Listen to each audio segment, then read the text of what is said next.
With Patton gone, all the world stands at the precipice. 11 were rats. The chaos will consume us all. Soldiers, we face a grave crisis. Our unity and immediate action are essential. Stand firm!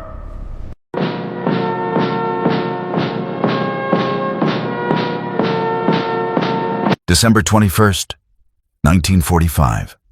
Tokyo, Japan. General Douglas MacArthur sits in his headquarters inside the WWII Life Insurance Building, the command center from which he governs a defeated empire. An aide enters quietly, carrying a telegram marked "Urgent" from Germany. MacArthur takes it without ceremony, unfolds it, and reads. For a moment, his face, usually carved from stone, theatrical only when he chooses, shows something unguarded. Not shock, not grief, something closer to recognition. He sets the telegram down carefully. General George S. Patton, Jr. is dead. He died that morning in an army hospital in Heidelberg, Germany, 12 days after a traffic accident near Mannheim left him paralyzed from the shoulders down.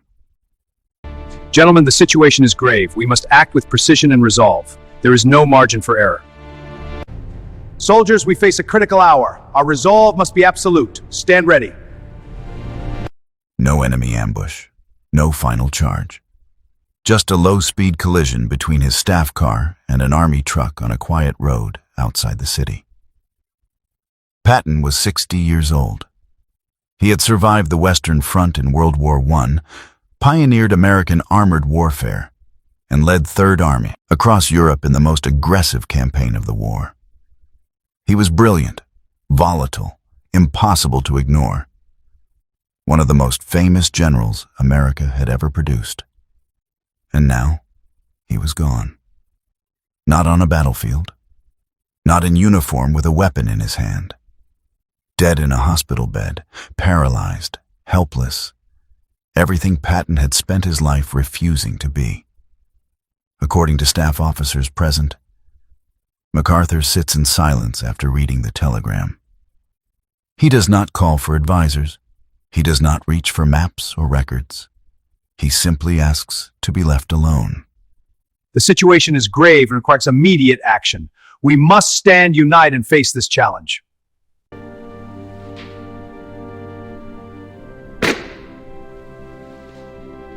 When he finally summons them back, he begins dictating a statement. Brief, controlled, deliberate. This is the story of what MacArthur said when Patton died, and why those 11 carefully chosen words revealed far more than a simple tribute ever could. Before we dive into this story, subscribe and leave a comment telling me where you're watching from. Every view helps bring more stories like this to life. They revealed how dangerous Patton had become, how fragile hero worship truly is, and how even the greatest warriors can outlive their usefulness once the fighting ends. But to understand the weight behind MacArthur's statement, we need to go back. Not to the war that made Patton a legend, but to the man he had become when the war was over and the world no longer needed men like him. The situation is critical. We must mobilize fast force now.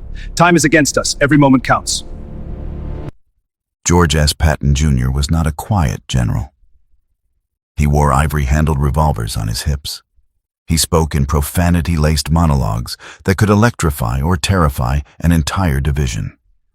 He believed in reincarnation, destiny, and the idea that he had been a warrior in every previous life. And he commanded the U.S. Third Army like a man possessed. August 1944. Operation Cobra. Patton's armored columns exploded out of Normandy with a speed that shocked both the enemy and Allied command.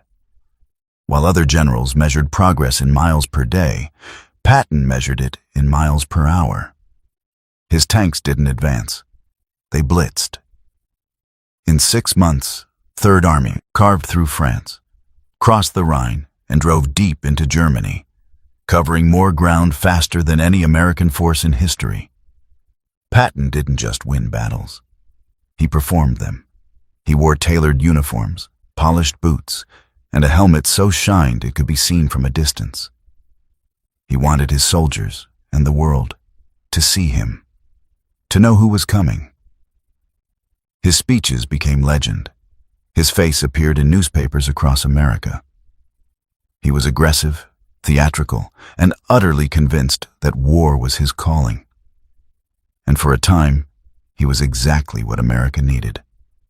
A general who didn't hesitate, who didn't wait for orders, who believed that speed and violence could end the war faster and save lives in the process. Patton was built for war, shaped by it, made complete by it. But the very traits that made Patton indispensable in war would soon make him dangerous in peace. The war ended in May 1945, and almost immediately, George Patton became a problem. The world had shifted. Europe wasn't a battlefield anymore. It was a political chessboard. Occupation zones had to be administered. Former enemies had to be governed. Diplomacy replaced firepower. And generals like Patton, who saw the world in absolutes, suddenly found themselves out of step with the new reality. Patton didn't hide his frustrations. He spoke openly, recklessly, about his distrust of Soviet intentions. He compared Nazi party members to Republicans and Democrats, suggesting they were just politicians trying to survive. He resented denazification policies, calling them impractical and inefficient. He argued that America should be preparing for the next war, not punishing Germany for the last one. Washington was not amused. The press, which had celebrated Patton's battlefield exploits, now reported his controversies with equal enthusiasm. What had once seemed bold now looked dangerous. What had once been called leadership now felt like insubordination. In September 1945, General Eisenhower relieved Patton of his command of Third Army. It wasn't framed as punishment. Publicly, it was a reassignment. But everyone understood what it meant. Patton had become a liability. A man whose instincts, once indispensable, were now incompatible with peacetime governance. A general the military still respected, but no longer trusted to speak. By the time the war ended, Patton was no longer being celebrated. He was being managed. December 9th, 1945. A quiet road near Mannheim, Germany. Patton was riding in the back seat of his staff car, heading out for a day of pheasant hunting. The weather was clear, the road was empty, traffic was light. Then, without warning, an army truck turned directly into their path. The collision wasn't dramatic. No explosion, no fire. Just metal crumpling at low speed, the kind of accident that happens every day. But Patton's neck snapped forward violently. His forehead struck a metal partition. When the car stopped, he was conscious but couldn't move, paralyzed, from the shoulders down. He was rushed to a military hospital in Heidelberg. Doctors stabilized him. There was hope, cautious, fragile hope, that he might recover partial function. Patton himself remained alert, joking with staff, making plans. For 12 days, the world watched and waited. Then, on December 21st, his conditions suddenly collapsed. A blood clot, congestive heart failure. By mid-morning, George S. Patton, Jr. was dead. The news spread across the globe within hours. Newspapers ran front-page obituaries, radio broadcasts interrupted programming, world leaders issued statements. But beneath the official mourning, there was something else. Disbelief. This wasn't how legends were supposed to end. Not in a hospital bed. Not from a traffic accident. Not after surviving 2 world wars. The question wasn't how Patton died. It was how the world would explain it. Douglas MacArthur understood power in ways Patton never did. By December 1945, MacArthur wasn't just a general, he was the supreme commander for the Allied powers in Japan. He governed an occupied nation with near absolute authority. He rewrote constitutions, dismantled military structures, and reshaped an empire. Emperors consulted him. Journalists quoted him. Washington needed him. And MacArthur knew exactly how to keep it that way. He was a master of symbolism. Every photograph was staged. Every statement was calculated. Every public appearance reinforced the image of dignity, authority, and control. Where Patton was volatile and blunt, MacArthur was deliberate and theatrical in a different way. Quieter, more regal, but just as carefully constructed. He also understood danger. MacArthur had his own controversies. His retreat from the Philippines in 1942 had been humiliating. His ego was infamous. His conflicts with Washington were constant. He had survived criticism before, but he knew how thin the line was between legend and liability. In many ways, MacArthur and Patton were mirror images. Both were brilliant. Both were egotistical. Both believed in their own destiny. Both cultivated public personas that made them larger than life. But there was one critical difference. MacArthur knew when to stay silent. When the telegram arrived announcing Patton's death, MacArthur didn't react impulsively. He paused. He reflected. And when he finally issued his statement, every word was chosen with surgical precision. MacArthur knew exactly how history could turn on men like Patton, because it could turn on him too. MacArthur called his aides back into the room. He didn't pace. He didn't hesitate. He simply began dictating, his voice steady and deliberate. The statement was released within hours. The death of General Patton under such poignant circumstances fills me with deepest regret. 11 words, that was it. No lengthy tribute, no list of achievements, no fiery praise for a fellow warrior, just one carefully measured sentence that acknowledged Patton's death. And stopped. Notice what MacArthur didn't say. He didn't call Patton a hero. He didn't mention Third Army or the drive across Europe or any of the victories that had made Patton a legend. He didn't use words like courageous or brilliant or irreplaceable. Instead, he focused on the circumstances, the manner of death, the timing, the way it all ended. Poignant circumstances. Not tragic, not honorable, not glorious. Poignant. The statement landed in military and press circles with unexpected weight. Officers read it and felt the restraint. Journalists analyzed it and sensed something unspoken. It was respectful, but it was also distant, formal, controlled in a way that felt deliberate.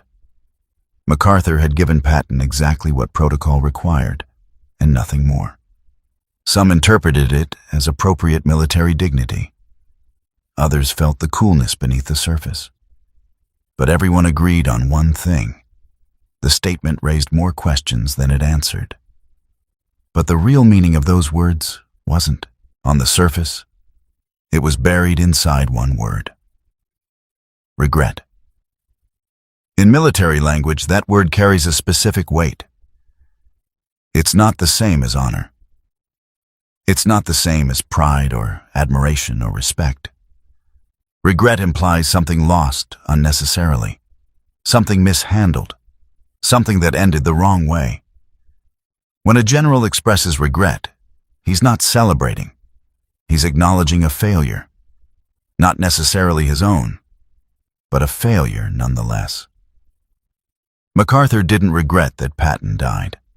He regretted how and when Patton died. Because Patton didn't just die in a car accident. He died at the exact moment when the world had stopped needing him.